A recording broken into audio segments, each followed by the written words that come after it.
Hey guys, it is Rachel Worthy with the very first episode of Greenhouse TV, and today I'm going to be talking about, should we believe in minions?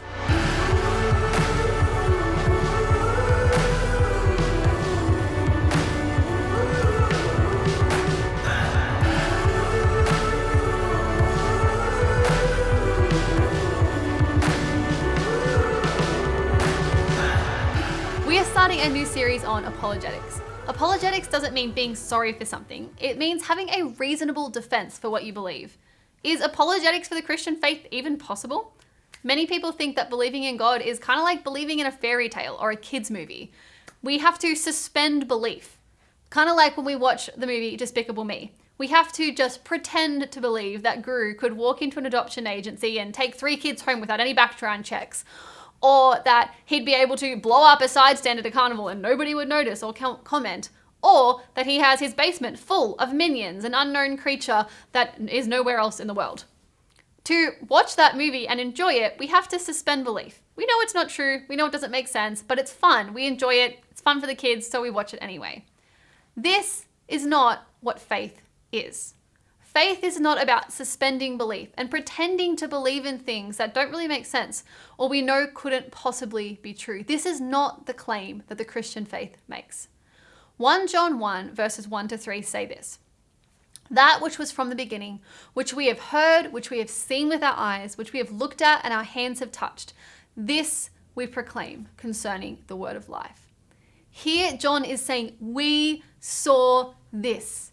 We touched it. We experienced it. This isn't just a fiction about yellow minions. This actually happened and we saw it happen.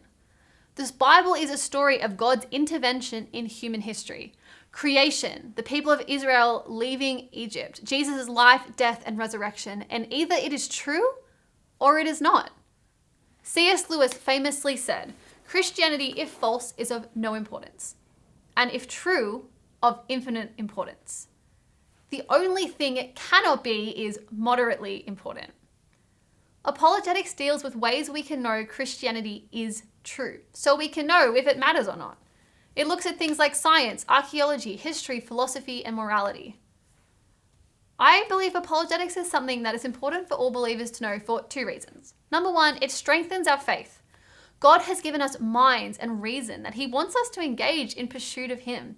He said, you must love the Lord with all your mind, with all your soul, and with all your strength. And one of those things is our mind. We actually can love God and pursue God when we engage our mind in pursuit of Christ.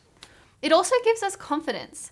When people tell us, how can you believe in a sky god up there with a beard who created the world? That's ridiculous. Haven't you ever heard of evolution?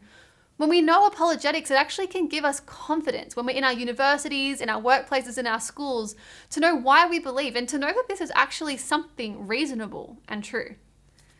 The second reason I think it's important to know apologetics is because it can actually provoke unbelievers to consider Christ. 1 Peter 3:15 says, "But in your hearts revere Christ as Lord. Always be prepared to give an answer to anyone who asks you to give the reason for the hope you have. But do this with gentleness and respect." Now that last line is really important. Apologetics with people who aren't Christians isn't about argument, shaming, making people feel stupid. But when people are pursuing truth, often one of the main barriers is that they think that believing in God is the same as believing in minions. It's something ridiculous. It's something absurd that no rational person could really believe in.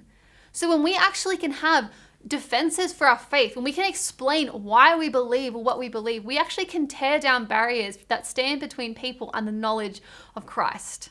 So we want to equip you for yourself and for others. So join us on our next video as we ask the question, is Christianity just one true faith amongst many? And we're going to talk about blind men and a mute elephant.